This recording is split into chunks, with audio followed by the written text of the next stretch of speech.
Salut! Est-ce que tu te souviens, dans le challenge 5 minutes, on avait utilisé du sel? C'était un petit peu abstrait, donc là je vais te montrer avec un cas concret.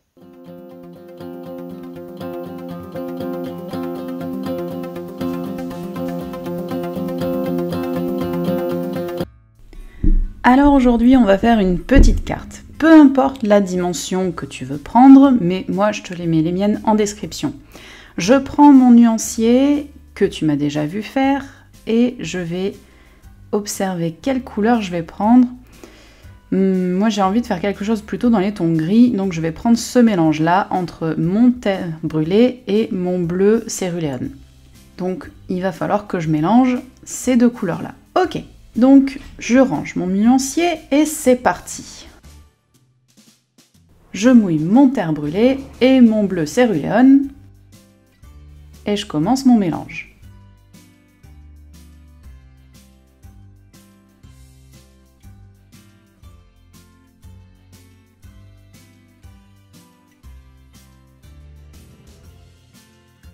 Je teste pour voir si ça me convient. Je teste plusieurs niveaux de dilution. Alors après, moi je le fais en gris, mais tu peux le faire de n'importe quelle couleur que tu souhaites. Et puis là, je vais faire un aplat très dilué. Alors, je vais plutôt prendre mon gros pinceau à la vie. Pareil, je te mets en description toutes les infos sur ce pinceau. C'est un pinceau de la marque Escoda.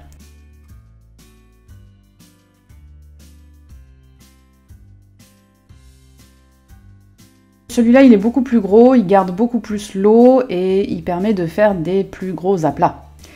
Donc là, je prends celui-ci et tu vois que ça donne quelque chose d'assez clair. Donc je trouve que là, pour le coup, c'est un peu trop gris.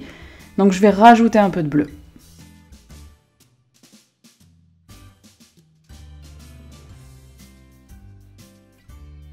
Voilà, je fais quelque chose d'assez homogène, bien humide. Tu vois que je n'ai pas mouillé le papier avant. Hein.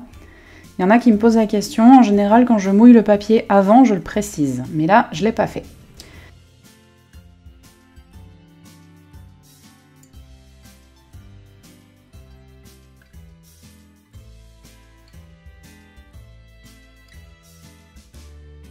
Je prends ma poudre à perlimpinpin, que en fait c'est du sel.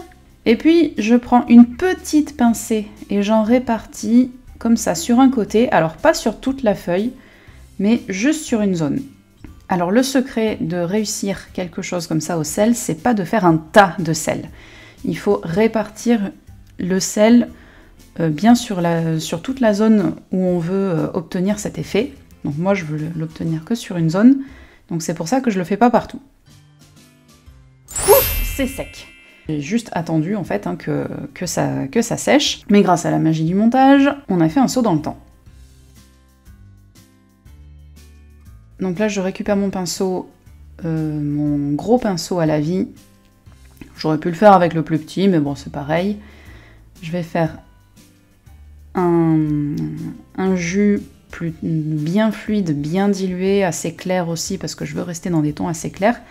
Et là en fait ça va me servir à faire du sol. Il faut que mon support soit bien sec pour pouvoir faire ce glacis.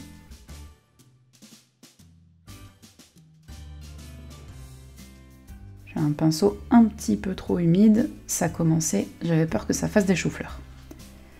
Alors le coup du chou-fleur, si tu as des choux-fleurs, c'est parce que ton pinceau contient trop d'eau par rapport au papier.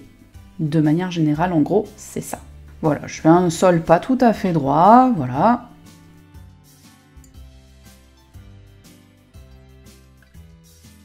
Et puis là, pouf, c'est encore sec. Donc là, cette fois-ci, j'y suis allée au sèche-cheveux, parce que le sel risquait pas de s'envoler, parce qu'il était déjà bien sec. J'enlève les petits grains de sel qui restent, je frotte hein, tout simplement avec des doigts bien propres. Tu peux frotter aussi avec une brosse, si t'as pas envie de toucher ton papier.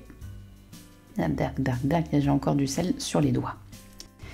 Puis je prends un pinceau de précision. Alors là, c'est un tout petit pinceau, pareil, je te mets en description les infos. C'est un pinceau de la marque Raphaël, celui-ci. Et puis je vais prendre de quoi faire le tronc. Donc là, c'est un gris de Payne. Puis je dessine tout simplement le tronc de mon arbre. Je dessine d'abord les bords et puis après je remplis avec mon pinceau. Donc celui-ci c'est un pinceau de précision mais qui est quand même assez souple. On dirait presque un mini pinceau à la vie. Et puis là où le sel a pas trop mangé le pigment, on va dire, je vais faire apparaître quelques petites branches de la pointe du pinceau.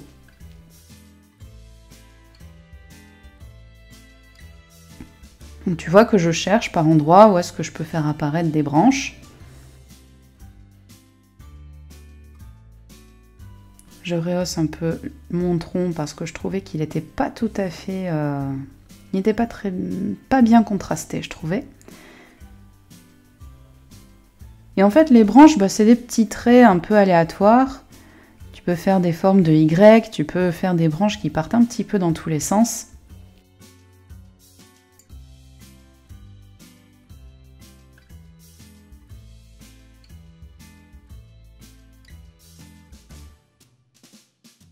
Là, il faut se laisser guider par la texture qui a été formée par le sel.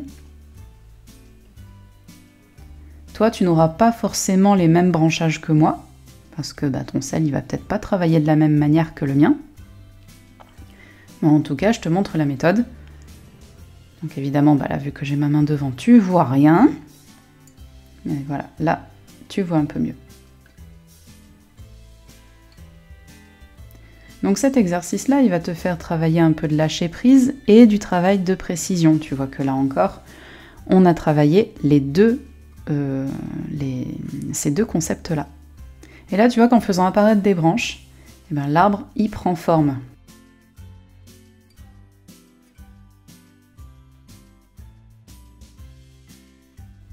Je retire le scotch.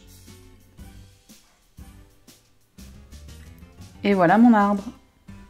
Alors, tu vois que le sel, tu peux t'en servir aussi pour faire des textures de feuillage d'arbres, notamment quand tu vas faire des arbres enneigés comme celui-ci. Mais l'air va pas être net. Voilà.